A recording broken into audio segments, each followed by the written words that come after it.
de gens, parce qu'ils sont centrés sur eux-mêmes, ont l'impression d'être plus présents au monde et aux autres. Et souvent c'est faux.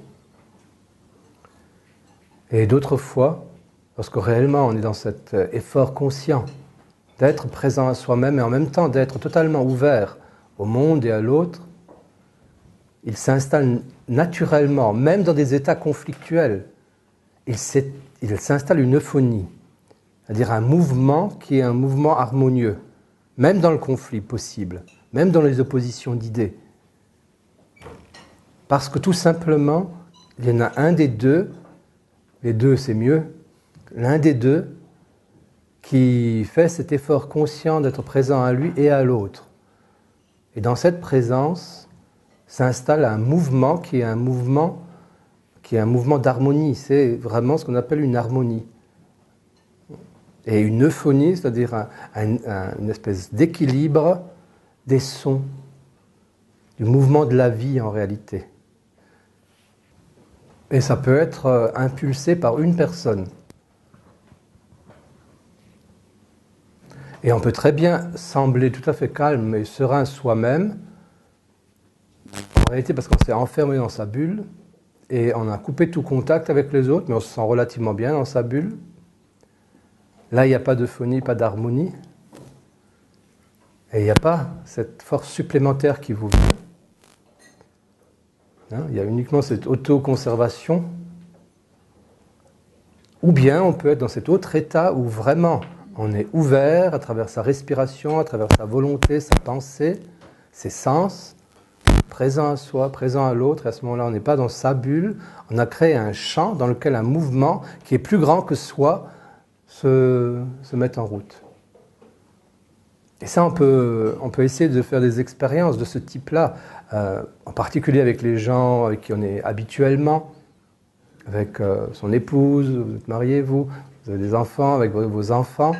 Vous pouvez le faire sur votre lieu de travail, vous pouvez le faire lors de la rencontre avec un ami. C'est essayer de regarder la différence qu'il y a quand vous êtes concentré sur vous-même, préoccupé que par vous, même dans un travail de présence à vous. Ensuite, faire l'effort de vous ouvrir à l'autre, tout en étant encore conscient au moins de votre respiration, de votre corps, et essayez de remarquer les différences qu'il y a. Parce que si vous remarquez les différences, un jour, beaucoup plus facilement, vous entrez dans cet état. Parce que la moindre différence devient un rappel qui provoque, de façon tout à fait biologique et naturelle, cet état. Et en même temps, pour ceux qui arrivent à faire ça, de temps en temps, quand vous vous laissez aller, que vous êtes mécanique et endormi et que vous êtes tout à fait ordinaire dans votre relation à l'autre, soudain, un moment d'éveil où vous remarquez comment vous êtes à ce moment-là. Ce que vous êtes comme personnage ordinaire. Ce n'est pas négatif, ce que vous êtes comme personnage ordinaire. Donc il y a trois aspects comme ça.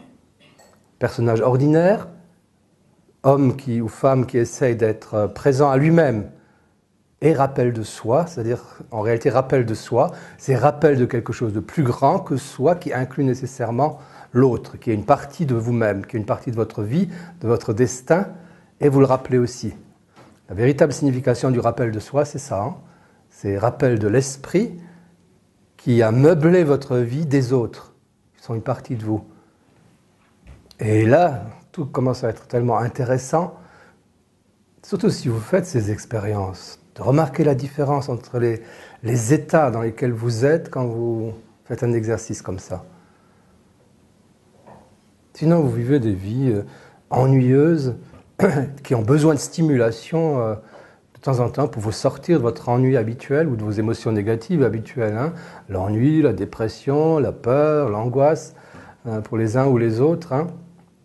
Et mettez plutôt ça à la place, ces expériences, ces expérimentations quant à la richesse possible de votre vécu et de votre vécu avec les autres après. Mais à partir de quelque chose qui vous est tout à fait propre à vous. Il faut partir de là. Et à ce moment-là, vous pourrez profiter encore des stimulations si vous aimez, je sais pas moi, faire du ski ou tout ce que vous pouvez aimer faire, aller nager, qu'est-ce que vous faites ? Manger quelque chose de bon, etc. Vous pouvez profiter de ça, mais vous en profitez avec une toute autre qualité. Et vous n'avez plus besoin de ça pour vous satisfaire de vos insatisfactions. Mais pour ça, il faut être quelqu'un qui a envie de ça, qui a envie de plus s'ennuyer dans sa vie, de plus avoir peur dans sa vie, de plus avoir d'angoisse dans sa vie, de plus se déprimer, d'être triste dans sa vie. Il faut que vous soyez dans une espèce de mouvement de jeu. C'est un jeu, hein, les exercices. C'est de jeu continuel. Et plus souvent vous êtes dans un jeu comme ça, et tous nos exercices sont un jeu de ce type-là. Hein. Nos exercices ne sont pas des exercices sérieux, quoi. Ils changent tout le temps, ils ne sont pas sérieux. Ils sont un jeu, mais qui permettent à certains, mais il faut 20 ans pour ça, hein, sauf pour ceux qui sont extrêmement intensifs dans ce qu'ils font, et dont le karma le permet, un jeu qui permet un jour d'entrer en contact avec qui je suis vraiment, l'esprit que je suis.